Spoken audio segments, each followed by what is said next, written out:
اللہ وعلی آلہ واصحابہ اجمعین۔ ایک مرتبہ اور نبی اور آل نبی پر درود شریف پڑھیں۔ اللہم صل علی سیدنا نبینا مولانا محمد عدد ما فی علم اللہ صلاۃ دائمۃ بدوام ملک اللہ وعلی آلہ واصحابہ اجمعین۔ اللہ رب العزت کا بے پناہ شکر احسان کہ اللہ رب العزت نے ہمیں اس کے حبیب کریم صلی اللہ تعالی علیہ وسلم کا امتی بنا کر پیدا فرمایا، اور یہ آپ کا امتی بنا کر کے ہمیں اس کا پیدا فرمانا یہ اتنا بڑا احسان ہے کہ ہم قیامت تک کی بھی زندگی بخش دی جائے اور ہم شکر گزاری میں زندگی گزار دیں تک بھی اس کا حق ادا نہ ہوگا۔ یعنی اللہ تبارک و تعالیٰ نے اتنی بڑی دولت اور اتنی بڑی نعمت عطا فرمائی ہے کہ اس زمانے کو پانے کی تمنا انبیاء فرمایا کرتے تھے۔ یعنی رسول اللہ صلی اللہ تعالی علیہ وسلم کے امتی کا زمانہ مل جانا، آپ کا زمانہ مل جانا، امتی ہو جانا، یہ ان کی تمنا ہوا کرتی تھی۔ یوں تو نبی اکرم صلی اللہ علیہ وسلم نبی الانبیاء ہیں، یعنی ہر نبی کو آپ کی نبوت پر ایمان لانا ضروری ہے، ہر نبی حقیقت میں آپ کا امتی ہے، مگر خاص اس زمانہ نبوت جس میں رسول اللہ صلی اللہ علیہ وسلم مبعوث ہوں گے، اعلان نبوت فرمائیں گے، اس کے بعد کے زمانے میں ہونے کی وہ تمنا کیا کرتے تھے۔ انبیاء کرام جس زمانے کی تمنا کیا کرتے تھے اس زمانے میں اللہ تبارک و تعالیٰ نے ہمیں پیدا فرمایا، یعنی رسول اکرم صلی اللہ تعالی علیہ وسلم کا امتی بنا کر کے پیدا فرمایا۔ آخری نبی کے آخری زمانے میں اللہ تبارک و تعالیٰ نے ہمیں زندگی بخشی، یہ وہ نعمت ہے کہ ہم قیامت تک کہ اس کا حق ادا کر کے رہیں، تب بھی اس کا حق ادا نہ ہو سکے گا۔ عزیزان محترم، اللہ کے رسول صلی اللہ تعالی علیہ وسلم کی شان و عظمت کا بیان ہم اور آپ کیا بیان کر سکیں گے؟ ہم اور آپ کبھی اس کا حق ادا ہی نہیں کر سکیں گے، اس لیے کہ جس کی تعریف رب ذوالجلال نے کی ہو، خدا دنیا میں کوئی اس کی تعریف کر سکتا ہے؟ خدا کے قسم کا بھی ایسا ہو نہیں سکتا، اس لیے کہ خدا سے بہتر کون انہیں جان سکتا ہے، خدا سے بہتر کون انہیں سمجھ سکتا ہے، خدا سے بہتر ان کا علم، ان کے مقام و مرتبے کی جانکاری کسے ہو سکتی ہے؟ اس لیے کہ مقام و مرتبہ دینے والا خدا ہی ان کو ہے، اور ان کو بنانے والا خدا ہی ہے، انہیں پیدا کرنے والا بھی خدا ہی ہے۔ یہ اللہ کے رسول صلی اللہ تعالی علیہ وسلم کی شان حقیقت میں اگر دیکھا جائے، جیسا کہ ایک حدیث مبارکہ میں ذکر ہوتا ہے، لا یعرف حقیقت الا ربی، میری حقیقت کو میرے رب کے سوا کوئی نہیں جانتا۔ یہ حقیقت میں دیکھا جائے تو یہ سرکار کا فرمان بالکل درست و صحیح ہے کہ اللہ کے رسول کی حقیقت کو مخلوق صحیح معنوں میں پہچان نہیں سکتی، اس لیے کہ وہ ایسی مخلوق ان کو اللہ نے بنایا ہے کہ جس کی قدر و شان خود اللہ تبارک و تعالیٰ ہی سب سے بہتر جاننے والا ہے۔ ہمیں تو بس اتنے پر ایمان رکھنا ہے، اتنے پر ہمیں ایمان رکھنا ہے کہ قادس خدا بزرگ کوئی اللہ کے بعد اگر کسی کا مقام و مرتبہ ہے تو اے حبیب اللہ کے رسول صلی اللہ تعالی علیہ وسلم آپ ہی کا مرتبہ و آپ ہی کا مقام ہے۔ اللہ کے تبارک و تعالی قرآن مجید میں ارشاد فرماتا ہے، لقد جاءکم رسول من انفسکم عزیز علیہ ما عنتم حریص علیکم بالمؤمنین رؤوف رحیم۔ اللہ تبارک و تعالی نے قرآن مجید میں فرمایا کہ تحقیق کی قسم ہے تمہارے پاس تمہی میں سے ایک اللہ کے رسول آ گئے جو تم لوگوں پر بہت زیادہ مہربانی کرنے والے ہیں، تمہارے لیے خیر میں زیادہ چاہت رکھنے والے ہیں، اور تم لوگوں پر یعنی مومنین پر رأفت و رحمت رکھنے والے ہیں۔ یہاں پر اللہ تبارک و تعالی رسول اللہ صلی اللہ تعالی علیہ وسلم کے تشریف لانے کا بیان فرما رہا۔ سوال یہ پیدا ہوتا ہے کہ محفل میلاد کا جو اہتمام کیا جاتا ہے، جو میلاد کے جلسے سجائے منائے جاتے ہیں، اس کا مقصد کیا ہے، اس کا مطلب کیا ہے؟ سوال یہ پیدا ہوتا ہے کہ آخر آج ہم میلاد کی محفلیں سجاتے ہیں، لوگ ہم سے سوال کرتے ہیں کہ محفل میلاد منانے کی دلیل کیا ہے؟ محفل میلاد منانے کی کون سی حدیث ہے، کون سی دلیل ہے، کیا ثبوت ہے کہ محفل میلاد منانا چاہیے، میلاد کے جلسے جلوس کرنا چاہیے، اس کا کیا ثبوت ہے؟ افسوس کی بات ہے کہ بندہ جب اسے کوئی خوشی مل جاتی ہے تو اس خوشی کا اہتمام کرتا ہے، کوئی نعمت مل جاتی ہے تو اس نعمت کا اہتمام کرتا ہے، جب اپنے کو کوئی نعمت ملنے پر وہ خوش ہوتا ہے اس وقت پر اس کی خوشی کے لیے کوئی دلیل کی اسے ضرورت نہیں ہوتی ہے، کوئی آیت کے سنانے کی اسے کوئی ضرورت نہیں ہوتی ہے، کوئی حدیث کے بیان کرنے کی اسے کوئی ضرورت نہیں ہوتی ہے، بلکہ اس نعمت کے اس عظیم چیز کے ملنے پر وہ خوش و مسرور ہو جاتا ہے۔ یوں تصور کر کے دیکھیں اگر کوئی بندہ نیا فون لے کر کے آ جاتا ہے تو وہ خوش و شادمان ہو جاتا ہے، اگر اس کے گھر میں بچے کی ولادت ہو جاتی ہے تو وہ خوش ہو جاتا ہے، اگر اسے گھر مل جاتا ہے تو وہ خوش ہو جاتا ہے، دولت مل جاتی ہے تو خوش ہو جاتا ہے، بیماری سے شفا پا جاتا ہے تو خوش ہو جاتا ہے، یعنی اسے کوئی نعمت اللہ کی طرف سے مل جاتی ہے تو وہ خوش ہو جاتا ہے۔ مگر ان نعمتوں کے ملنے پر جب وہ خوش ہو رہا ہوتا ہے یا خوشی کا اہتمام کر رہا ہوتا ہے، اس وقت پر کوئی دلیل یاد نہیں آتی ہے، کوئی ثبوت یاد نہیں آتا ہے۔ مثال کے طور پر لوگوں کا زمانے کا ایک رواج بنا ہوا ہے، جس کے گھر میں لڑکا ہو یا لڑکی ہو، نئی ولادت پیدا ہو جاتی ہے، کسی کے گھر میں کوئی ولادت ہو جاتی ہے تو وہ کیا کرتے ہیں، لڈو بناتے ہیں، پان لیتے ہیں، دوست احباب وغیرہ میں لے جا کے اسے بانٹتے ہیں، خوشیوں کا اظہار کرتے ہیں، اس بچی کے نام سے انہیں یا بچے کے نام سے انہیں آشنا کرتے ہیں اور مبارکبادیاں وصول کرتے ہیں۔ یہ سب کے سب کرتے ہیں، یہ وہ لوگ بھی کرتے ہیں جو میلاد پر اعتراض کرنے والے ہیں اور وہ لوگ بھی کرتے ہیں جو میلاد کو خوشی سے منانے والے ہیں۔ سوال تو یہ پیدا ہوتا ہے کہ اپنے گھر میں اولاد آ جانے کی خوشی میں آپ خوشیوں کا اہتمام کرتے ہو، وہاں کسی آیت کی آپ کو ضرورت نہیں پڑتی ہے، وہاں کسی دلیل کی آپ کو ضرورت نہیں پڑتی ہے، کیونکہ آپ خوب جانتے ہیں کہ خوشی منانا اللہ نے ہمارے لیے مباح رکھا ہے، خوش ہونا یہ ہمارا حق ہے، بحیثیت انسان، بحیثیت بندہ اللہ نے ہمیں نعمت کے ملنے پر خوشیوں کا اظہار کرنے اور خوشیوں کو منانے کا اختیار دیا ہے۔ ہم خوش ہو جاتے ہیں تو اس میں کون سا گناہ کی بات ہے، کون سی بری بات ہے، تعجب کی بات ہے؟ یہی سوال کیوں ہمیں رسول اعظم صلی اللہ علیہ وسلم کی ولادت کے وقت خیال کیوں نہیں آتا ہے؟ جب آپ کی محفل میلاد کا اہتمام کیا جاتا ہے اس وقت پر یہ خیال کیوں نہیں آتا ہے کہ میرے گھر بچہ ہو جائے تو میں خوش ہو جاتا ہوں؟ سارے عالم کو روشن کرنے والے، سارے عالم کو خدا کی رحمت سے لبریز کرنے والے ہستی وجہ وجود کائنات رحمت عالم صلی اللہ تعالی علیہ وسلم جب پیدا ہو جائے تو بھلا میں خوشیوں کا اہتمام کیوں کر نہیں سکتا؟ یہ سوال خود سے کرنے کی ضرورت ہے۔ آپ کو اللہ تعالیٰ نے ہر نعمت کی جان نعمت عظیمہ بنا کر کے پیدا فرمایا ہے۔ خود رب تعالیٰ بیان کرنا تمہارے درمیان تمہیں میں سے ایک رسول تشریف لائے ہیں، یہ رسول اللہ کا آنا ہی تو بیان ہو رہا ہے، رسول اللہ کی تشریف آوری ہی تو بیان کی جا رہی ہے۔ اللہ تبارک و تعالیٰ نے وضاحت کے ساتھ اس میں بیان فرما دیا۔ اب سوچنے کی بات ہے، قرآن آیت ہمیں دلیل کے طور پر ہے، اللہ فرماتا نبی کے آنے کا بیان فرما رہا ہے، تو نبی کے آنے کا بیان کرنا اگر شرک اور بدعت ہو جاتا تو کیا قرآن سے ان آیتوں کو ہٹانے کی جسارت کر سکتے؟ معاذ اللہ، قیامت تک کے سر جوڑ کر کے توڑ لو تب بھی ایک حرف کو نہیں نکالا جا سکتا، کیونکہ قیامت تک کے قرآن کا ہر اللہ تعالیٰ ہی اس کا حافظ و نگہبان ہے، اللہ ہی اس کے حفاظت کرنے والا ہے۔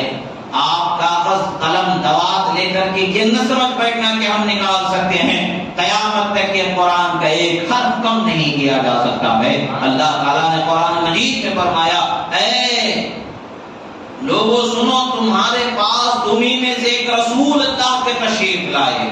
میلاد میں کیا بیان ہوتا؟ یہی بیان ہوتا ہے کہ اللہ کے رسول دنیا میں تشریف لائے، اللہ کے رسول قوموں کی طرف مبعوث کیے گئے، اللہ کے رسول نے تو لوگوں کو وحدانیت کا پیغام سنایا، رسالت کا پیغام سنایا، خدا کا کلام سنایا، لوگوں کو شریعت بتائی، لوگوں کو اللہ تعالیٰ کی بارگاہ کا انعام بتایا، اس کی بارگاہ کا عذاب بتایا، ہر اعتبار سے جو ان کا ذمہ تھا اس ذمے کو انہوں نے پورا فرمایا۔ یہی تو بتایا جاتا ہے، نبی کے پیدا ہونے کا ذکر کیا جاتا ہے، نبی کے دنیا میں تشریف لانے کا ذکر کیا جاتا ہے، نبی کے دنیا والوں کو ہدایت کے پیغام سنانے کا ذکر کیا جاتا ہے۔ معاذ اللہ، کیا نبی کا ذکر کرنا گناہ و حرام ہو سکتا ہے؟ خدا کی قسم کبھی بھی نبی کا ذکر گناہ و حرام نہیں ہو سکتا ہے، کبھی بھی شرک و بدعت نہیں ہو سکتا ہے۔ قیامت تک کہ جب بھی نبی کا ذکر ہوگا ہم یہی کہیں گے کہ ہمارے نبی پیدا کیے گئے ہیں، ہمارے نبی پیدا کیے گئے ہیں، اس لیے کہ نبی کو پیدا فرمایا ہے۔ خدا وہ ذات ہے جو کسی سے پیدا نہیں ہوتا ہے، کوئی اس سے پیدا نہیں ہوتا ہے، پیدائش سے پاک خدا کی ذات ہے۔ اللہ نے اپنے پیغمبر کو پیدا فرمایا ہے۔ ہم وحدانیت کا جب بھی بیان کریں گے، جب بھی قرآن کی تلاوت کریں گے، ہم یہی سورہ پڑھیں گے، بتائیں گے قل هو اللہ احد اللہ الصمد لم یلد ولم یولد، فرمایا جائے گا نہ وہ کسی سے پیدا ہوا ہے نہ کوئی اس سے پیدا ہو سکتا ہے، وہ بے نیاز ہے رب تعالی، نہ کوئی اس کے برابر کا ہے نہ کوئی اس کے ساجھیدار ہے، یعنی وہ یکتا ہے، بے نیاز ہے، تنہا ہے، دنیا کے پیدا کرنے سے پہلے بھی تنہا، کائنات کے طرح کائنات کے پیدا کرنے کے بعد بھی تنہا، کائنات کو فنا کرنے کے بعد بھی تنہا، پھر حشر میں سب کو پھر سے زندہ وہ پیدا کرنے کے بعد بھی تنہا رہے گا، جنت و دوزخ کے فیصلے کے بعد بھی تنہا رہے گا۔ وہ تنہا ہے، تنہا ہی رہنے والا ہے، تنہا ہی اس کی ذات ہے، تنہائی ہی اس کی پہچان ہے، وہ واحد ہے، وہی اس کی پہچان ہے۔ اللہ تبارک و تعالیٰ کی وحدانیت کا بیان نبی کی ولادت سے ہم دیتے ہیں، نبی کی پاکیزگی بیان کر کے ہم یہ بتاتے ہیں کہ پاکیزہ نبی کو بنانے والی ذات رب ذوالجلال کی ہے، نبی کو پیدا کرنے والی ذات رب ذوالجلال کی ہے۔ افسوس کی بات ہے کہ آج اپنی خواہشوں پر چلنے والے لوگ نبی کے ذکر سے روکنے والے ہو گئے ہیں۔ خدا کے نبی کا ذکر کیا جائے تو اس میں کیا بری بات ہے، رسول اللہ کے پیدا ہونے کا بیان کیا جائے تو شرک و بدعت و حرام و ناجائز کیسے ہو جاتا ہے، جبکہ نبی کو خدا نے پیدا ہی فرمایا ہے۔ جو حقانیت ہے، جو سچ بات ہے وہ بتائی جائے تو حرام کیسے ہو جائے۔ معاذ اللہ کوئی کہے کہ نبی پیدا ہی نہیں ہوئے تو یہ غلط ہو سکتا ہے۔ معاذ اللہ کوئی کہے کہ نبی کی ذات ایسی ہے کہ وہ کسی سے پیدا نہیں ہو سکتے، معاذ اللہ یہ غلط بات ہے۔ ہم تو خدا کی وحدانیت کا بیان کر رہے ہیں، خدا کی خالقیت کا بیان کر رہے ہیں، نبی کے مخلوق ہونے کا بیان کر رہے ہیں اور نبی کی شان کا بیان کر رہے ہیں۔ جو خدا نے انہیں عطا فرمائی ہے، جو خدا نے انہیں بخشی ہے وہی بیان کر رہے ہیں۔ تو حق بات کا بیان کرنا جرم کیسے ہو سکتا ہے، سچ بات کا بیان کرنا حرام کیسے ہو سکتا ہے، اچھی بات کا بولنا گناہ کیسے ہو سکتا ہے؟ پتہ یہ چلتا ہے کہ یہ وہ اس طبقے سے ہیں، یہ اس قوم سے ہیں جس کے پیشوا، جس کا سرخیر، جس کا سردار ابلیس لعین ہے، جو نبی صلی اللہ علیہ وسلم کے پیدائش پر رو رو کر کے داڑے مار مار کر کے اپنی کمائیگی کا اور اپنی بدبختی کا اعتراف کرتا رہا۔ الحمدللہ ہم اہل سنت و اللہ تبارک و تعالیٰ کے فضل و کرم سے اس کے نبی کے پیدا ہونے پر، نبی کی آمد پر، نبی کے پیغام سنانے پر ہر مرحلے پر خوشیاں منانے والے ہیں، رسول اللہ کی آمد پر شکر ادا کرنے والے ہیں، اپنی حیثیت کے مطابق اپنے اپنے گھروں کو، اپنے اپنے علاقوں کو سجانے والے ہیں، اس لیے کہ اللہ تعالیٰ نے نبی کو بغیر سجائے دنیا میں نہیں بھیجا ہے، دنیا کو سجا سنوار کر کے نبی کو دنیا میں اللہ نے بھیجا۔ بہرحال یہاں پر یہ ذکر ہو رہا ہے، اللہ تعالیٰ تو فرما رہا ہے تمہارے پاس تمہیں میں سے ایک رسول تشریف لائے، نبی کی آمد کا ذکر ہو رہا ہے۔ نبی پیدا ہوئے بغیر ان کے پاس کیسے آ گئے؟ انہی میں سے ہے تو ان کے گھر میں جنما گیا ہے، انہی کے گھر میں ان کی پیدائش ہوئی ہے، یعنی اسی قوم میں، اسی قبیلے میں اللہ تبارک و تعالیٰ نے پیدا فرمایا ہے، یعنی ان کے نگاہوں کے درمیان یہ ماجرا ہوا ہے۔ وہ خوب جانتے ہیں کہ نبی وہ ہیں جو ان کے خاندانوں میں، جو ان کے رشتہ داروں میں، جو اللہ تبارک و تعالیٰ نے بہتر خاندان بنایا، بہتر رشتہ بنایا، بہتر ماں باپ کو چنا، ان کی کوکھ سے دنیا میں تشریف لانے والے ہیں، ان کی کوکھ سے دنیا میں آنے والے ہیں۔ اور اللہ تبارک و تعالیٰ بتا رہا ہے کیا تم نہیں جانتے ہو کہ وہ کہاں سے آئے ہیں؟ آسمان سے اتر کر کے تھوڑی آئے ہیں، وہ تو تمہارے ہی پاس سے تمہیں ہدایت دینے والے بنا کر کے بھیجے گئے ہیں، وہ تمہارے ہی پاس سے، تمہیں میں سے تمہارے پاس آنے والے ہیں۔ گویا کہ یہاں پر نبی کی ولادت کا بھی ذکر ہو رہا ہے، نبی کی آمد کا بھی ذکر ہو رہا ہے، نبی کے پیغام حق کو پہنچانے کا بھی ذکر کیا جا رہا ہے، ہر بات کا یہاں ذکر ہو رہا ہے۔ قرآن کی آیت ہمیں دلیل ہے کہ اللہ کے نبی کی آمد اور ولادت کا ذکر کیا جانا گناہ نہیں ہو سکتا ہے، بلکہ اللہ کی سنت ہے جو اللہ نے قرآن سے اللہ تبارک و تعالیٰ نے قرآن مجید میں یہ بیان فرما دیا اور بتا دیا کہ اللہ تبارک و تعالیٰ نے بہترین لوگوں میں سے بہترین رسول کو، تمام رسولوں میں سب سے افضل والا رسول کو تمہارے پاس بھیجا۔ امام سمرقندی علیہ رحمۃ و رضوان فرماتے ہیں کہ اس آیت مبارکہ کو دو طریقے سے پڑھا گیا ہے، انفسکم بھی پڑھا گیا ہے، انفسکم بھی پڑھا گیا ہے، یعنی اس کا مطلب کیا ہوتا ہے؟ تم میں سب سے بہترین قبیلے میں، تم میں سب سے بہترین خاندان میں جن کو پیدا کیا گیا ہے، تم میں سب سے بہترین خاندان سے جن کو دنیا میں بھیجا گیا ہے، وہ رسول تمہارے پاس تشریف لائے ہیں۔ رسول اللہ کی آمد کا ذکر کیا گیا ہے اور رسول اللہ کی خاصیت، ان کے اوصاف کو اللہ تبارک و تعالیٰ نے بتایا ہے۔ وہ کیسے ہیں؟ بڑے مہربانی کرنے والے ہیں تمہارے ساتھ، تمہارے لیے خیر کے طلبگار بنا کر کے بھیجے گئے ہیں، اور اللہ تبارک و تعالیٰ نے انہیں اپنے دو ناموں میں سے دو نام عطا فرمائے، اپنے ناموں میں سے دو نام اللہ تبارک و تعالیٰ نے آیت مبارکہ میں عطا فرمایا، رؤوف اور رحیم ان کو نام عطا فرمایا۔ سوچنے کی بات ہے آدمی جانتا ہے آج تو بڑی آسانی سے کتابوں میں لکھا ہوا ہے، بلکہ قرآن شریف کو پہلے ہی الٹیں گے تو اس پر لکھا ہوا مل جائے گا، اللہ تعالیٰ کے 99 نام اس پر مل جائیں گے، اس میں اٹھا کر کے دیکھیں اللہ تبارک و تعالیٰ نے رؤوف جو اپنا نام بتایا ہے، رحیم جو اپنا نام بتایا ہے، وہ رؤوف اور رحیم رسول اللہ کے ناموں کو بھی اللہ تبارک و تعالیٰ نے بتایا ہے۔ پتہ کیا چلتا ہے؟ اللہ تبارک و تعالیٰ نے اپنے حبیب کو ایسی شان بخشی ہے کہ اپنے ناموں میں سے 2 نام اللہ تعالیٰ نے عطا فرما دیا، اور اس کا واضح طور پر اللہ تبارک و تعالیٰ نے بیان فرما دیا۔ اللہ کا نام بھی رؤوف ہے، رسول اللہ کا نام بھی رؤوف ہے، اللہ کا نام بھی رحیم ہے، رسول اللہ کا نام بھی رحیم ہے۔ یہ رؤوف اور رحیم ایک ہونے سے ذات خدا، ذات مصطفیٰ ایک نہیں ہے، بلکہ ذات خدا خالق کی ذات ہے، ذات مصطفیٰ اس کے محبوب کی ذات ہے، اس کی بہترین مخلوق کی ذات ہے۔ تمام کائنات میں سب سے اعلیٰ ترین جس ہستی کو خدا نے بنایا، اس ذات کو رحیم کا نام عطا فرمایا، اس ذات کو رؤوف کا نام عطا فرمایا۔ پتہ یہ چلتا ہے اللہ تعالیٰ کو کوئی رؤوف نہیں بناتا ہے، وہ ہمیشہ سے خود سے ہی رؤوف ہے۔ اللہ تعالیٰ کو کوئی رحیم بنانے والا نہیں ہے، وہ ہمیشہ سے خود سے ہی رحیم ہے۔ ہاں اللہ تعالیٰ جسے چاہتا ہے اپنے چند اوصاف خاصہ سے سرفرازی عطا فرما دیتا ہے۔ رؤوف اپنی صفت ہے تو وہ صفت کا حصہ اپنے نبی کو اللہ نے عطا فرمایا ہے، رحیم اس کی صفت ہے تو صفت کا حصہ اللہ نے اپنے نبی کو عطا فرمایا ہے۔ اعلان فرمایا رؤوف الرحیم، میرے نبی کیسے ہیں؟ وہ تم پر مہربانی کرنے والے، تمہارے لیے دنیا و آخرت کی بھلائی چاہنے والے، تمہارے لیے رحمت کے طلبگاری کرنے والے نبی تمہارے پاس عطا فرمائے گئے۔ نبی کی آمد کا ذکر کیا گیا، نبی کی پیدائش کا ذکر اس میں مل گیا۔ اب یہ اور بات ہے کہ بغیر پیدا ہوئے کوئی آ نہیں سکتا، کوئی آ رہا ہے مطلب یہ ہے کہ پیدا ہوا ہے تبھی آ رہا ہے، تو ہم یہی تو ذکر کرتے ہمارے نبی پیدا ہوئے۔ معاذ اللہ کبھی کوئی سنی یہ کہتا ہے کہ نبی پیدا نہیں ہوئے۔ نبی کو پیدا ہونا ماننا ہی تو ہمارا ایمان کا حصہ ہے۔ پیدا جو نہیں ہو سکتا وہ کون ہے؟ رب تعالیٰ کی ذات جو پیدا نہیں ہو سکتا، کسی سے پیدا نہیں ہوتا، وہ ہمیشہ سے ہے، ہمیشہ رہے گا۔ بلکہ ہمیشہ کا بھی ایک لمٹ کا ورڈ ہے، سمجھنے کے لیے ہے، مگر یہ سب سے بے نیاز اللہ تبارک و تعالیٰ کی ذات، اللہ تعالیٰ کی ذات یہ سب چیزوں سے بے نیاز ہے، حدود سے، جہت سے اللہ تعالیٰ کی ذات پاک ہے۔ اللہ تعالیٰ کو کوئی پیدا نہیں کر سکتا، وہ کسی سے پیدا نہیں ہوا۔ نبی پیدا ہوئے ہیں، ان کو خدا نے پیدا فرمایا۔ یہ ذکر کرنا تو عین شریعت ہے، عین تعلیمات اسلامیہ، عین قرآن کی تعلیم ہے۔ اگر کوئی قرآن کی سچی بات، دین کی سچی بات بتاتا ہے تو گناہ کو حرام کیسے ہو سکتا؟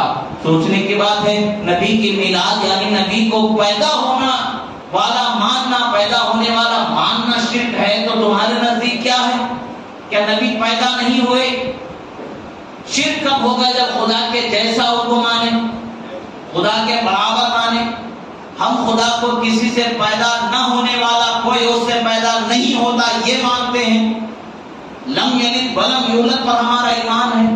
کیا معاذ اللہ نبی کو بھی ایسا ایمان دیا جائے گا؟ ہاں، نبی کو معاذ اللہ ایسا مانے جائے تب وہ شرک ہوگا، تب وہ حرام ہوگا، تب وہ ناجائز ہوگا۔ ہم تو یہ کہاں مانتے ہیں؟ ہم تو یہی کہتے ہیں کہ نبی پیدا کیے گئے ہیں، نبی پیدا ہوئے ہیں، نبی خدا نہیں ہے، نبی خالق نہیں ہے، نبی خدا کے بندے ہیں، نبی اللہ کے اعظم ترین مخلوق ہیں۔ ہم یہی بیان کرتے ہیں۔ یہ بیان غلط کیسے ہو سکتا جبکہ یہی حق و صداقت کی بات؟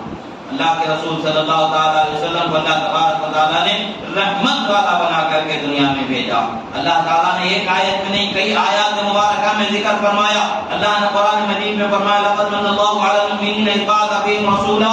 اللہ تعالیٰ نے مومنوں پر انعام فرمایا کہ ان کے درمیان اللہ نے اپنے رسول کو بھیج دیا۔ اللہ تعالیٰ تو فرما رہا ہے کہ میں مومنوں پر انعام فرمایا ہوں، احسان فرمایا ہوں، ان پر بھلائی کا میں نے ایک بہت بہترین حصہ پورا کیا ہوں کہ میں نے میرے رسول کو ان کے درمیان بھیج دیا۔ خدا جسے انعام فرمائے اسے انعام ماننا غلط کیسے؟ خدا جسے احسان فرمائے اسے احسان ماننا غلط کیسے ہے؟ لقد من اللہ علی المؤمنین، اللہ تعالیٰ نے انعام فرمایا مومنوں پر کہ ان کے درمیان انہی میں سے ایک رسول کو اللہ تبارک و تعالیٰ نے بھیج دیا۔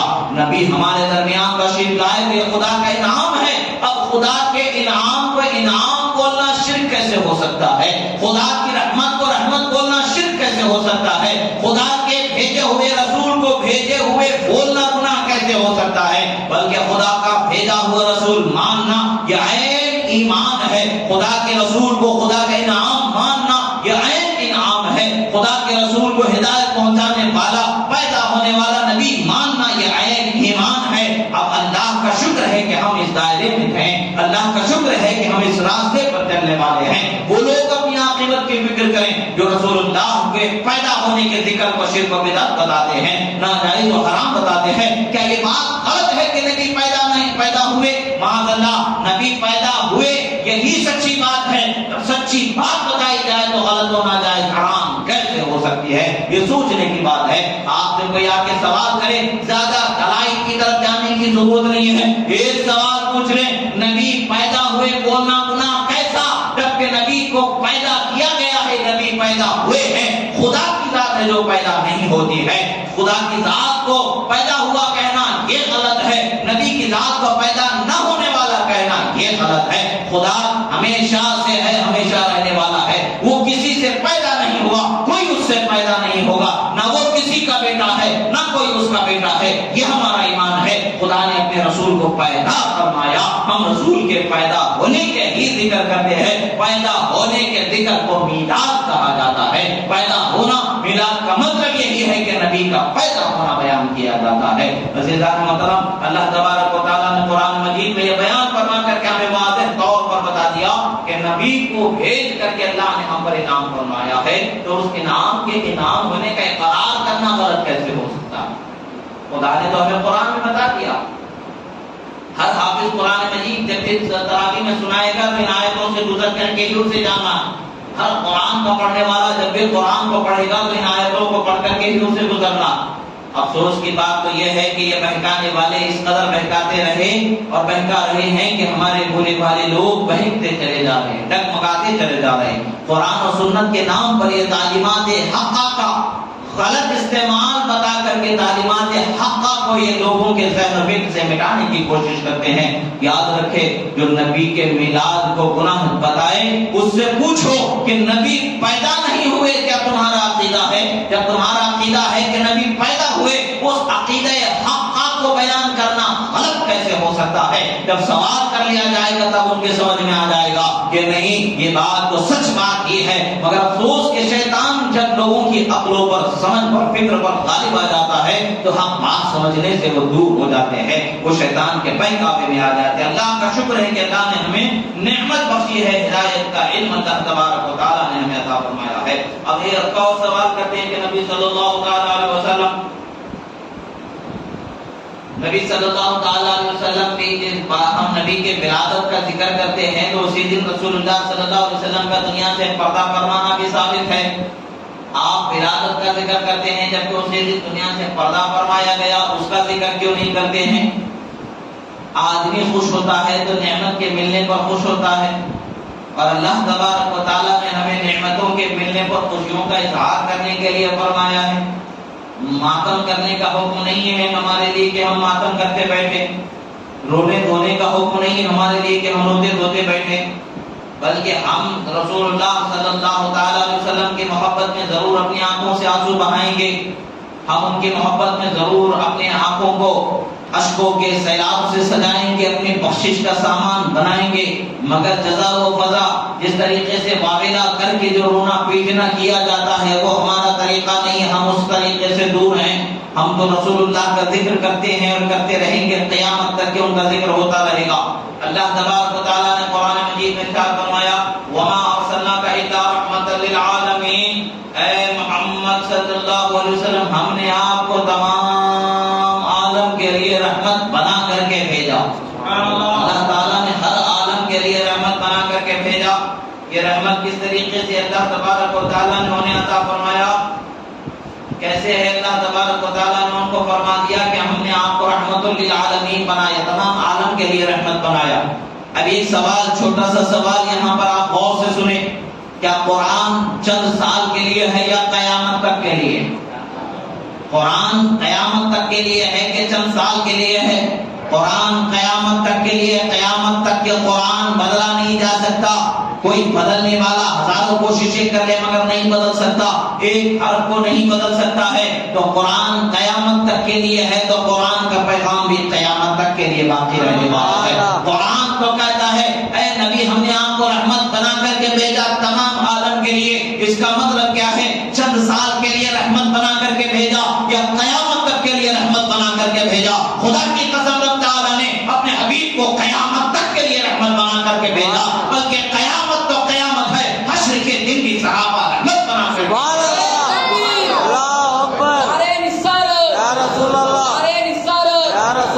جنت کے مالک ہمارے نبی، دو جہان کے مالک ہمارے نبی، نعرے رسالت یا رسول اللہ۔ اللہ تبارک و تعالیٰ کے رسول صلی اللہ تعالیٰ علیہ وسلم کا دنیا میں باقی رہنا بھی ظاہری زندگی کے ساتھ رحمت ہے، اور دنیا سے تشریف لے جانا بھی رحمت ہے۔ حضرت رسول اکرم صلی اللہ تعالیٰ علیہ وسلم بیان فرماتے ہیں حیاتی خیر لکم و موتی خیر لکم، فرماتے ہیں میری زندگی دنیا کی جتنی اللہ نے تمہارے لیے رکھی ہے اتنی وہ زندگی تمہارے لیے بہتر ہے، اور میں دنیا سے چلا جاؤں موت کے دروازے سے گزر کر کے تو میرا چلا جانا بھی تمہارے لیے رحمت ہے، برکت ہے، خیر۔ اللہ کے رسول صلی اللہ علیہ وسلم کا بحیات ظاہری ہمارے درمیان ہونا بھی خیر و رحمت ہے، اور دنیا سے تشریف لے جانا بھی ہمارے لیے خیر و رحمت ہے۔ ہم ذکر رحمت کے ملنے پر خوشیوں کا اہتمام کرتے ہیں، جب ہماری رحمت رکی ہی نہیں ہے، ہماری رحمت ختم ہی نہیں ہوئی ہے، تو ہم رحمت کے ذکر سے اہتمام میں خوشی کیسے چھوڑ سکتے ہیں؟ ہمارے لیے رحمت تو قیامت تک کے ہے، قبر میں بھی رحمت ہے، حشر میں بھی رحمت ہے، پلسرات پر بھی رحمت ہے، میزان پر بھی رحمت ہے، حوض کوثر پر بھی رحمت ہے، جنت میں بھی رحمت ہے۔ تو ہم ہر جگہ رسول اللہ کے رحمت مل جانے پر ہمیں خوشیوں کا ہی اہتمام کرنے والے ہوں گے۔ قبر میں جب مومن جائے گا اور رسول اللہ صلی اللہ تعالیٰ علیہ وسلم کی زیارت نصیب ہو جائے گی، جب فرشتے سوال کریں گے اے اللہ کے بندے بتا تو صحیح ذرا اس پیغمبر کے بارے میں تو دنیا میں کیا کہتا تھا، تو یہ کہے گا کہ مومن ہوگا تو یہی کہے گا میں یہ کہتا تھا کہ خدا کے بندے وہ رسول ہیں، میں ان کا ذکر خوشی سے اہتمام سے کرتا تھا اور کرتا رہا، تو یہ نعمت کیسی ہوگی؟ صحابہ رحمت عالم تو جلوہ فرما ہوں گے، اور اس رحمت کا اقرار وہ بندہ کر لے گا تو اس کی نگاہوں پر کیسی رحمتیں برسیں گی، اس کے وجود پر کیسی برکتیں برسیں گی، اور اس کے قبر کو کیسی روشنی عطا ہوگی، اس کا تصور بھی نہیں کیا جا سکتا۔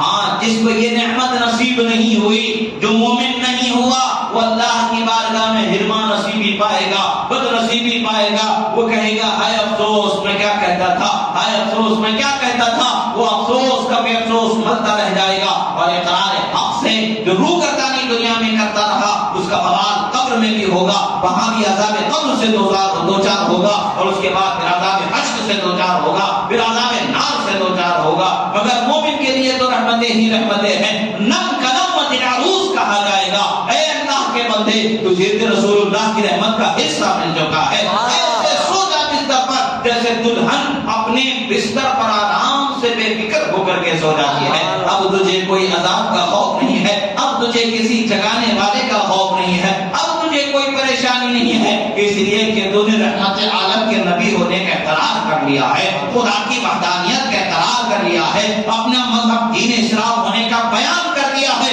اب تیرے لیے کوئی پریشانی نہیں ہے، اب تیرے لیے راحت ہی راحت ہے، اس طرح سے راحت پا جس طرح سے دلہن راحت پاتی ہے۔ اللہ تبارک و تعالیٰ نے ہمارے لیے اس کے رسول کو سراپا رحمت بنا کر کے بھیجا ہے، چند سال کے لیے رحمت ہے ایسا نہیں ہے، چند مہینوں کے لیے رحمت ہے ایسا نہیں ہے، چند دنوں کے لیے رحمت ہے ایسا نہیں ہے، قیامت تک کے لیے رحمت ہے، حشر میں بھی رحمت ہے، قبر میں بھی رحمت ہے، اور حشر میں اللہ کی بارگاہ سے شفاعت دلانے والے نبی رحمت اللہ تعالیٰ نے بنا کر کے بھیجا ہے۔ اللہ کے رسول صلی اللہ تعالیٰ علیہ وسلم کا فرمان ہے، اب یہ حدیث مبارکہ کو بھی سن لیں۔ سوال اصل میں بات یہ ہوتی ہے کہ جب بھی ذکر کیا جاتا ہے کوئی حدیث بیان کی جاتی ہے، لوگوں کے اندر خیال آتا ہے حدیث صحیح ہے ضعیف ہے، کیا حدیث ہے، سوال کیا جاتا ہے۔ آپ کو صحیح و ضعیف کی تمیز کہاں سے حاصل ہو گئی؟ آپ نے صحیح و ضعیف کو کیسے سمجھ لیا؟ آپ کیا سمجھو گے صحیح و ضعیف ہونے کا مطلب کیا ہوتا ہے؟ آپ سوال کرنا سیکھ چکے ہو کہ صحیح حدیث میں ہے تو مانیں گے، نہیں ہے تو نہیں مانیں گے۔ تمہارے علم میں صحیح حدیث کسے کہتے ہیں، ضعیف حدیث حدیث کسے کہتے ہیں اور صحیح حدیث کا کیا مقام ہے، ضعیف حدیث کا کیا مقام ہے، کس باب میں کون سی حدیث قبول کی جاتی ہے، کس باب میں کون سی حدیث قبول نہیں کی جاتی ہے، یہ ساری چیزوں سے انہیں کوئی علاقہ نہیں ہوتا ہے. بس چند رٹے رٹائے ہوئے طوطی کی طرح مٹھو کی طرح چند بولیاں بول دیتے ہیں اور یہ سمجھتے ہیں کہ ہمیں علم آ گیا ہے، ہم بہت بڑے علم والے ہو چکے ہیں. یاد رکھیں ان کا جواب حدیث کے اعتبار سے، سند کے اعتبار سے بھی ہوگا، مگر دوسرے طریقے سے بھی جواب دیا جا سکتا ہے. مگر الحمدللہ دلیل دینا ہماری عادت ہے، بول کر کے چلے جانا یا بول کر کے نبھا نہ سکنا یہ ہماری عادت نہیں. الحمدللہ جو بول دیے تو دلیل کے ساتھ بولنے کی عادت اللہ نے عطا فرمائی ہے. اللہ کے محبوب بندوں کا فضل اللہ نے عطا فرمایا ہے. اب یہ حدیث کیا ہے؟ حیات خیر لکم و ممات خیر لکم. اس حدیث مبارکہ کے بارے میں امام بزار نے اس حدیث مبارکہ کو نقل کر روایت فرمایا ہے اور کشف الاسرار میں اس حدیث کے ابن مسعود سے روایت کیا گیا ہے. اسی طریقے سے امام حیثمی نے مجمع الزوائد میں اس حدیث کو روایت کیا اور فرمایا رجالہ رجال صحیح. اس حدیث کے تمام روایت کرنے والے جو راوی ہیں وہ سب کے سب صحیح روایت بیان کرنے والے. امام بخاری کی جو روایت کی اسناد ہوتی ہیں اس درجے کی اسناد رکھنے والی حدیث ہے یہ، اس درجے کی سند رکھنے والی حدیث ہے یہ. پھر فرمایا صححہ السیوطی، امام سیوطی علیہ رحمۃ اللہ خاتم الحفاظ ہیں، حافظ حدیث میں بڑا اعلیٰ درجہ اللہ تعالیٰ نے آپ کو بخشا ہے. حضرت امام حسین شہید کربلا کی اولاد ہونا اللہ تعالیٰ نے وہ عظیم امام سیوطی علیہ رحمۃ اللہ نے بھی اس حدیث مبارکہ کی تصحیح فرمائی ہے، یعنی حدیث صحیح بتایا ہے، مناہج الصفا میں بیان فرمایا ہے. اسی طریقے سے اس کا ذکر فیض القدیر میں بھی ذکر کیا گیا ہے. یہ حدیث صحیح درجے کی حدیث ہے، ضعیف حدیث نہیں ہے بلکہ صحیح حدیث ہے کہ رسول اللہ نے فرمایا میرا دنیا میں ہونا بھی تمہارے لیے بہتری ہے، میرا دنیا سے چلا جانا بھی تمہارے لیے بہتری ہے. ہم خوشی کا اہتمام بہتری ملنے کی وجہ سے کرتے ہیں، ہم خوشی کا اہتمام رحمت کے ملنے کی وجہ سے کرتے ہیں، ہم خوشی کا اہتمام نعمت کے ملنے کی وجہ سے کرتے ہیں. اللہ نے ان کو ہمارے لیے نعمت باقی رکھا ہے اور ہم آج بھی وہی خوشی کا اہتمام کریں گے. اور قبر میں بھی جب ایک عاشق کے سامنے رسول اللہ جلوہ فرما ہوں گے تو رسول اللہ کا عاشق یہی کہے گا میرے ماں باپ آپ پر قربان یا رسول اللہ کہ جلوہ دیکھنے کے لیے تو میں دنیا کو چھوڑ کر کے قبر میں آ گیا. یہ خواہش اس کی زبان سے یقیناً ضرور نکلے گی. آگے حضرت امام قاضی عیاض علیہ رحمۃ اللہ روایتوں کو نقل فرماتے ہیں، ایک اور حدیث مبارکہ کو نقل فرماتے ہیں. وہ حدیث مبارکہ کیا ہے؟ اذا اراد الله رحمتا بامه قبض نبيها قبلها فجعله لها فرطا وسلفا.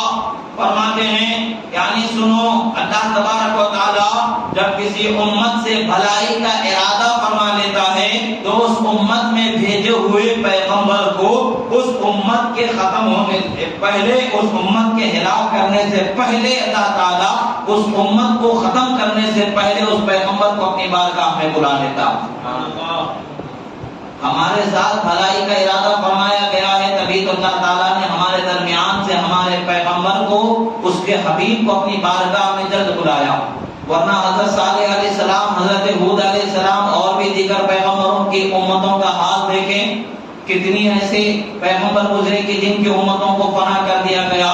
بعض روایات میں یہ آتا ہے کہ انبیاء اکرام 100 سے زائد انبیاء اکرام ان کی امتوں کو ہلاک، عذاب الہی سے ہلاکت ہو جانے کے بعد وہ مکہ شریف تشریف لائے اور اپنی باقی زندگی اسی جگہ پر عبادت کرتے رہے اور اسی جگہ پر اپنی زندگی گزار کر کے وہ دنیا سے رخصت ہو گئے. پتہ کیا چلتا ہے؟ انبیاء اکرام سے پہلے ان کی امتوں کو فنا کر دینا یہ اس امت کے حق میں خیر نہیں ہوتا ہے، بلکہ ہمارے لیے اللہ تبارک و تعالیٰ نے خیر کا فیصلہ فرمایا کہ اللہ تعالیٰ ہم کو باقی رکھا ہے اور اللہ کے پیغمبر کو اللہ نے اپنے پاس بلا لیا ہے. امت کو ابھی باقی رکھا ہے اور امت کے پیغمبر کو اللہ تبارک و تعالیٰ نے بلا لیا ہے. مطلب یہ ہے کہ اللہ تعالیٰ ہمارے ساتھ خیر کا ارادہ فرمایا ہے. یہ خیر کا ارادہ آخر بات کیا ہے؟ جب تک کہ نبی ہوں گے اس وقت تک نبی کی نافرمانی لوگ کرتے جائیں گے تو نافرمانی کتنی بڑی ہو جائے گی، یہ عذاب کتنا بڑا ہو جائے گا، یہ گناہ کتنا بڑا ہو جائے گا.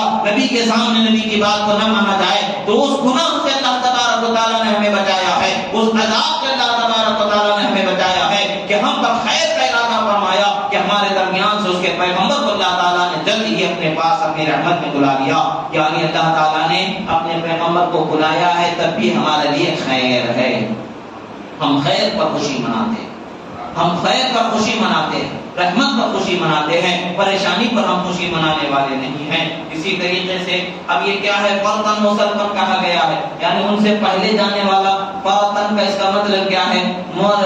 شارحین اکرام فرماتے ہیں اس کا یہ مطلب ہوتا ہے کہ اس حدیث مبارکہ کے اس لفظ میں جو لفظ آیا ہے, یعنی فارغ اس شخص کو کہا جاتا ہے جو پانی کی جگہ پر سب سے پہلے پہنچ کر کے لوگوں کو پانی پینے کے لیے آسانی پہنچانے والا ہوتا ہے. یعنی ہمارے نبی کو فارغ کہا گیا ہے, اس کا یہ مطلب یہ ہے کہ نبی ہم سے پہلے دنیا سے رخصت ہو جائیں گے اور اللہ کی بارگاہ میں ہمارے شفاعت کی راہوں کو ہموار حشر کے میدان میں ہماری شفاعت کی راہوں کو ہموار فرمائیں گے اور ہم سے پہلے وہ دنیا سے تشریف لے جانے والے ہیں. اللہ تبارک و تعالیٰ نے ہمیں نعمت عطا فرمائی ہے. اللہ کے رسول صلی اللہ تعالیٰ علیہ وسلم کی شان میں ارشاد فرمایا ہے کہ بھئی آخر رحمت ہے نبی صلی اللہ تعالیٰ علیہ وسلم, سب کے لیے رحمت ہے. تو یہ کیسی بات ہے, اس کا مطلب کیا ہے؟ اس کی روایت میں یہ ہے کہ اب حضرت امام سمرقندی رحمۃ اللہ علیہ فرماتے ہیں تمام جن و انس کے لیے رحمت بنائے گئے ہیں.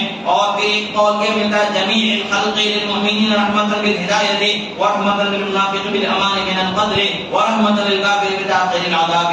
یہ روایت بیان کی جاتی ہے تمام مخلوق کے لیے اللہ تبارک و تعالیٰ نے نبی کو رحمت بنایا ہے. اس میں سے مومن کے لیے رحمت کیسے ہے؟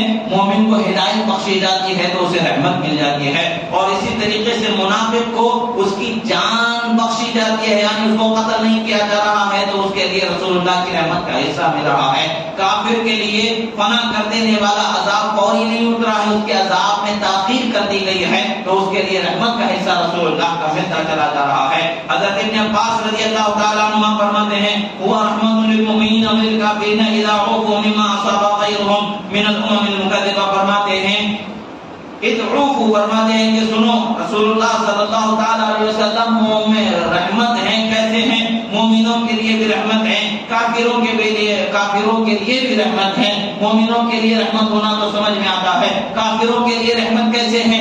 اس طرح کر کے ہم سے پہلے والی جو امتیں گزری ہیں ان امتوں نے انبیاء کی تکذیب کی, انبیاء کو جھٹلایا تو اللہ تبارک و تعالیٰ نے ان پر عذاب کو نازل فرما دیا اور انہیں فنا کر دیا, تہس نہس کر دیا, زمین میں انہیں دھسا دیا, کبھی آگ میں جلا دیا تو کبھی زمین میں دھسا دیا, جو کبھی پانی میں ڈبو دیا, ان قوموں کو تمام فنا کر دیا. یہ اس عذاب سے, اس طریقے کے عذاب سے بچائے گئے ہیں. یعنی قیامت تک کے لیے انہیں جو ڈھیل دی گئی ہے اس ڈھیل کے مل جانا ان کے لیے رحمت ہونا دلیل ہے. اللہ کے رسول صلی اللہ تعالیٰ علیہ وسلم اللہ تعالیٰ نے ہر ایک کے لیے رحمت بنایا ہے. مومن کے لیے نعمت و رحمت و ہدایت ملنے پر ہے اور اس کی بارگاہ سے شفاعت و بخشش ملنے پر ہے, اور کافر کے لیے عذاب کی تاخیر مل رہی ہے, یہ اس کے لیے رحمت کا حصہ مل رہا ہے. رسول اللہ صلی اللہ تعالیٰ علیہ وسلم سے ایک روایت قاضی عیاض علامہ قاضی عیاض علیہ رحمۃ اللہ بیان فرماتے ہیں وحکیا ان النبی صلی اللہ علیہ وسلم قال لجبریل علیہ السلام هل اصابك من هذه رحمت شیء. فرماتے ہیں اے جبرائیل ذرا بتاؤ تو صحیح کیا تمہیں میری رحمت سے کچھ حصہ ملا ہے؟ رحمت سے رسول اللہ صلی اللہ تعالیٰ علیہ وسلم کے حصہ ملنا.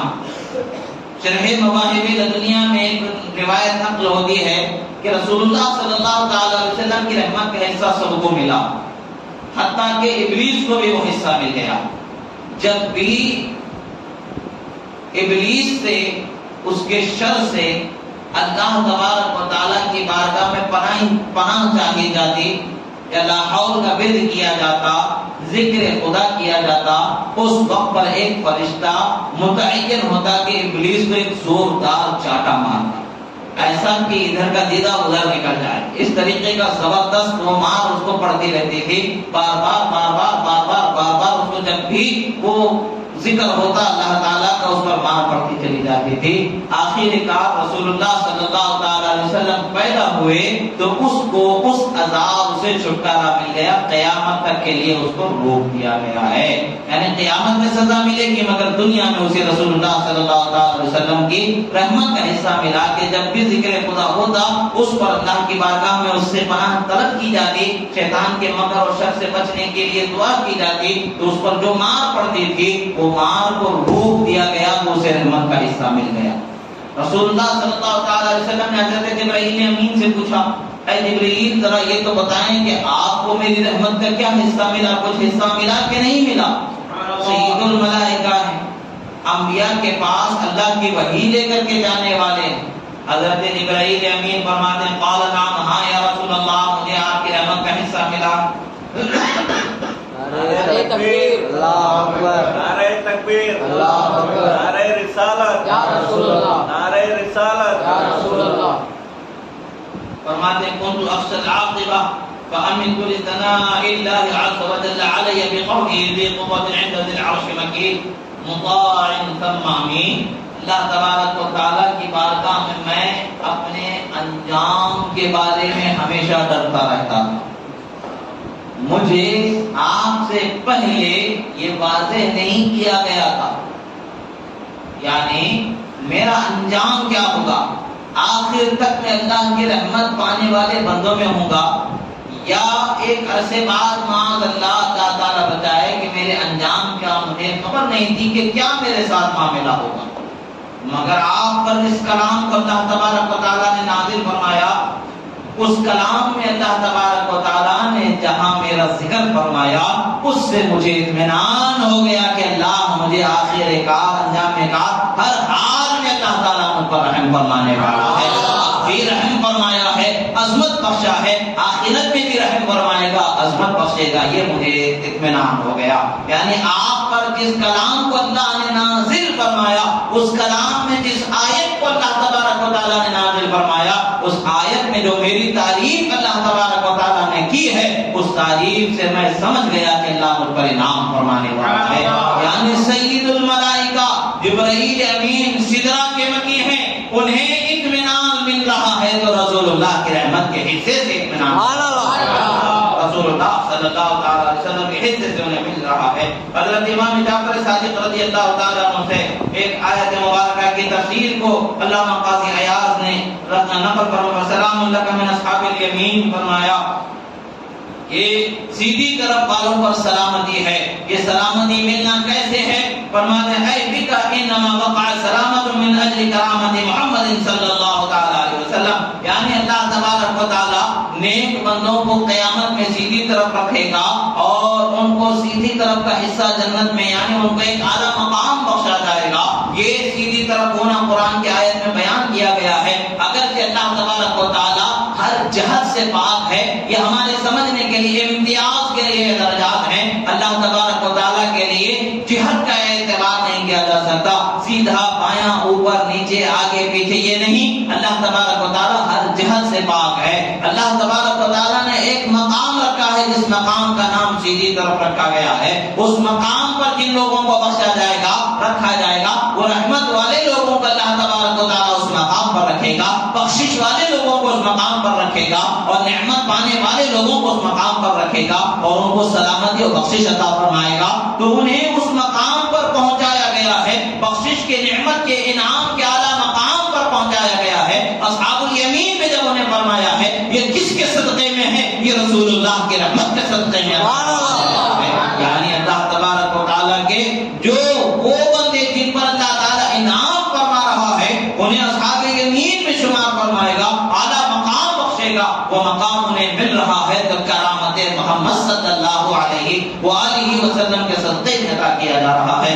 عزیزان محترم، اللہ تبارک و تعالیٰ نے اپنے نبی کی شان کو بہت بلند و بالا رکھا ہے. انہی کے صدقے میں سب کچھ اللہ نے پیدا فرمایا ہے. انہی کی شان و عظمت کو اجاگر کرنے کے لیے اللہ تبارک و تعالیٰ نے سب کچھ بخشا ہے. ہمارا یہ حصہ، ہمارا یہ حق ہے کہ ہم ان کا ذکر کریں. اس قدر ذکر کریں کہ ہماری روح منور ہو جائے، اس قدر ذکر کریں کہ ہماری عقل و ہوش میں روشنی آ جائے، ہدایت کی چمک دمک رمق آ جائے، کہ ہماری زبان و فکر و خیال سے پاکیزگی جھلکنے لگے اور اللہ کی رحمت کے ہم اپنے آپ کو حقدار بنا لیں اور اس کی بارگاہ میں بخشش کے حقدار بنا لیں.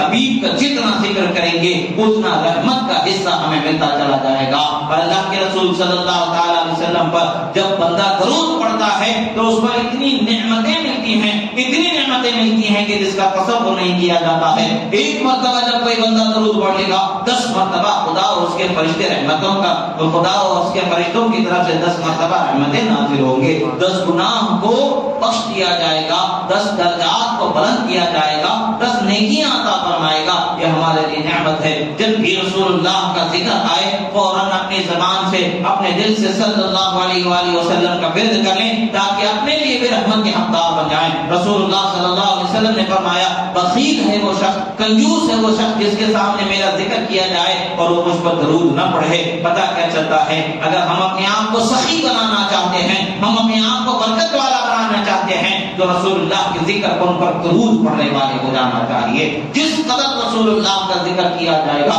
جس قدر ان کے لیے بھلائی کا خیال کیا جائے گا، بھلائی کا بیان کیا جائے گا، اس قدر اللہ تبارک و تعالیٰ کی رحمتیں ہمیں ملنے والی ہے. درود کے اس حدیث مبارکہ سے ہمیں ایک نقطہ سمجھ میں آتا ہے. ہم کیا کہتے ہیں؟ اللہ تبارک و تعالیٰ تیرے حبیب پر درود نازل فرما، رحمت نازل فرما، برکت نازل فرما. جب ہم اس کے حبیب پر رحمتوں برکتوں کے نزول کے لیے اللہ تعالیٰ کی بارگاہ میں دعا کرتے ہیں تو اللہ تعالیٰ 10 مرتبہ رحمتیں ہم پر نازل فرماتا ہے، 10 گناہ ہمارے معاف فرما دیتا ہے. تو اس نبی کا ذکر کرنا ہمارے لیے کیا ہوا؟ رحمت کے نازل ہونے کا سبب بنا. اس نبی کا ذکر کرنا ہمارے لیے کیا ہوا؟ ہمارے گناہوں کے مٹائے جانے کا سبب بنا. اس نبی کا ذکر کرنا ہمارے لیے کیا ہوا؟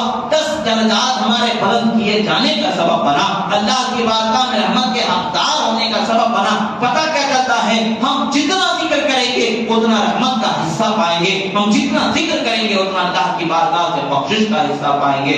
عزیزان محترم، دنیا والوں کو دکھا دینے کا وقت ہے کہ عاشق نبی کیسے ہوتے ہیں کہ وہ قبر میں بھی رسول اللہ کا ذکر کرتے ہیں، حشر میں بھی رسول اللہ کا ذکر کرتے ہیں، دنیا میں بھی رسول اللہ کا ذکر کرتے ہیں. ماں کی کوکھ میں ہوتے ہیں تب بھی رسول اللہ کے ذکر پر جھومنے والے ہوتے ہیں. آپ اپنے گھروں میں اگر بچے ہیں ان کے سامنے، اگر حاملہ ہوتے ہیں تو ان کے سامنے ذکر کریں، درود پڑھیں. سائنس یہ کہتی ہے کہ بچے ماں کے پیٹ میں بھی روشنی اندھیرے کا احساس رکھتے ہیں، تیز آواز کا احساس رکھتے ہیں، سست آواز کا احساس رکھتے ہیں. کچھ آوازیں انہیں خوش کرتی ہیں، کچھ آوازیں انہیں تکلیف دیتی ہیں. آپ وہ آوازیں انہیں سنائیں کہ جو ماں کی کوکھ سے سن سن کر کے رسول اللہ کے ذکر سے مانوس بن کر دنیا میں آئے. اور دنیا میں آئے تو ایک عاشق رسول دنیا میں آئے، ایک غلام رسول دنیا میں آئے. وہ جب عقل و شعور کو پہنچے تو ماں کی کوکھ سے جو رسول اللہ کا ذکر سنتے آئے ہیں وہ قبر کی کوکھ تک رسول اللہ کا ذکر کرنے والے بن کر کے دنیا سے آئے جائیں. اس قدر ذکر کریں کہ ان کے ذکر کے سے حال یہ ہو کہ زمین لرزنے لگے اور پہاڑ لرزنے لگے، آسمان رحمت کی برسات ہم پر برسانے لگے. اللہ کی رحمت کا ایک سیلاب ہماری طرف بڑھے. جب بھی ہم رسول اللہ کے ذکر سے اپنے آپ کو مانوس کر لیں گے، جب اپنے رسول صلی اللہ علیہ وسلم کے ذکر سے اپنے روح، دل و فکر کو روشن کرنے والے ہو جائیں گے، یقیناً دنیا کی ہزاروں مشکلیں ہمارے سامنے کوئی مشکل نہیں ہوں گی، موت ہمارے سامنے کوئی مشکل نہیں ہوگی، غریبی ہمارے سامنے کوئی مشکل نہیں ہوگی، پریشانی ہمارے سامنے کوئی مشکل نہیں ہوگی. مشکل تو یہ ہوگا کہ رسول اللہ کے ذکر سے خود کو چھڑانا مشکل ہوگا، رسول اللہ کے ذکر سے خود کو دور کرنا مشکل ہوگا. یہ حال جب بن جائے گا تو ہم پر اللہ کی رحمت ایسی ہوگی کہ اللہ تعالیٰ ہمیں پاک صاف گناہوں سے دنیا سے اٹھا دے گا، بخشش ہماری ہو جائے گی، رحمت کا حصہ ہمیں مل جائے گا. دنیا میں منع کرنے والے شیطان صفت لوگ ہوتے ہیں، ان کی باتوں پر دھیان نہ دے، اپنی روح کو روشن کرے رسول اللہ کے ذکر سے، اپنی روح کو رحمت کا حصہ دلائیں رسول اللہ کے ذکر سے. یہ مہینہ بالخصوص رسول اللہ کے ذکر کرنے کا مہینہ ہے. اپنے گھروں میں بھی محفل درود سجائیں، ذکر مصطفیٰ کرتے رہیں اور ذکر مصطفیٰ کو سناتے رہیں. ایک جگہ نہیں، دو جگہ نہیں، ہر گلی کوچے بازار میں رسول اللہ کا ذکر ہونا چاہیے تاکہ اس علاقے میں خدا کی رحمت کا نزول ہو جائے. علماء نے فرمایا ہے جس محلے میں، جس علاقے میں، جس گھر میں رسول اللہ کا ذکر ہوتا ہے، آپ کی ولادت کا ذکر کیا جاتا ہے، محفل میلاد سجائی جاتی ہے، سال بھر کے لیے اللہ تعالیٰ رحمتیں اور برکتیں نازل فرماتا ہے. بے برکتی گھروں سے اٹھ جاتی ہے. جن کے ذکر سے رحمت آ جائے، برکت آ جائے، اس ذکر سے ہمیں روکا جاتا ہے؟ کیا ہمارے گھر میں برکت یہ لا کر کے دیں گے جو میلاد کی محفل کو حرام بتانے والے؟ ہمارے گھر میں برکت آئے گی تو کس کے صدقے میں آئے گی؟ اللہ کے رسول نے فرمایا واللہ یعطی وانما انا قاسم، اللہ تعالیٰ ہی دینے والا ہے اور میں بانٹنے والا ہوں۔ جب ان کا صدقہ ہمیں کھانا ہے، ان کے پاس دامن کو پھیلا کر کے اپنے جھولیوں کو بھرنا ہے، تو پھر ان کے ذکر میں شرم کی کیا بات ہے؟ معاذ اللہ، ان کے ذکر کرنا غلط کیسے ہو سکتا ہے؟ ہم تو یہاں بھی ان کا کھاتے ہیں، انہی کا گاتے ہیں، کل بھی انہی کا گانے والے ہیں، انہی کا کھانے والے ہیں، حشر میں بھی، قبر میں بھی، دنیا میں بھی، جنت میں بھی ہم انہی کا ذکر کرنے والے ہیں۔ عاشق ایسے ہو جائیں کہ میں سو جاؤں یا مصطفیٰ کہتے کہتے اٹھوں صلی علی پڑھتے پڑھتے بنا لے۔ جب یہ حال ہو جائے گا یقیناً خدا کی رحمتوں سے ہمیں حصہ مل جائے گا۔ عزیزان محترم، یہ محفل میلاد کا سجانا بالکل صحیح و درست طریقہ ہے، غلط ناجائز حرام نہیں ہے، بلکہ ہر زمانہ الگ ہے، زمانے کے بدلتے اطوار کے لحاظ سے، بدلتی سہولتوں کے لحاظ سے ذکر کے انداز ضرور بدل سکتے ہیں، مگر یہ وہی ذکر ہے جو 1400 سال پہلے ملک عرب میں رب تعالیٰ نے اسی کے رسول کی زبان سے بلند فرمایا تھا۔ وہی رسول ہیں جو قرآن پڑھ پڑھ کر کے سنانے والے ہیں، وہی رسول ہیں جو اپنی آمد کا بیان سنانے والے ہیں، وہی رسول ہیں جو اپنے پیدا کیے جانے کا بیان سنانے والے ہیں، آپ کا اپنا اور اس آپ سے پہلے بھیجے گئے پیغمبروں کے بیانات سنانے والے ہیں۔ یہ سب بیان و پیغام ہمیں کہاں سے ملا ہے؟ یہ قرآن کہاں سے ملا ہے؟ اسی رسول کی زبان میں ہمیں ملا ہے۔ جب وہ رسول نے زندگی بھر 23 سال تک خدا کا پیغام پہنچاتے رہے اور 23 سال تک یہی بتاتے رہے خدا واحد و یکتا ہے، خدا کسی سے پیدا نہیں ہوا، خدا سے کوئی پیدا نہیں ہوتا ہے، نہ وہ کسی کا بیٹا ہے نہ کوئی اس کا بیٹا ہے، خدا نے مجھ کو پیدا فرمایا ہے، مجھے تمہارے پاس رحمت والا نبی بنا کر کے بھیجا ہے۔ ہم وہی ذکر آج بھی کر رہے ہیں اور قیامت تک کے وہی ذکر کریں گے، قبر میں بھی یہی ذکر کریں گے، حشر میں بھی یہی ذکر کرنے والے ہیں۔ اللہ تبارک و تعالیٰ سے دعا ہے جو کہا گیا سنا گیا، کہنے میں سننے میں جو غلطی ہوئی اللہ تعالیٰ اسے معاف فرمائے، جو ہم کو صحیح کہا گیا اللہ تعالیٰ اسے ہمارے سینے میں محفوظ فرمائے۔ آمین۔ اقول قولي هذا استغفر الله لي ولكم ولسائر المؤمنين وعلينا الى البلاغ المبين۔ الفاتحة۔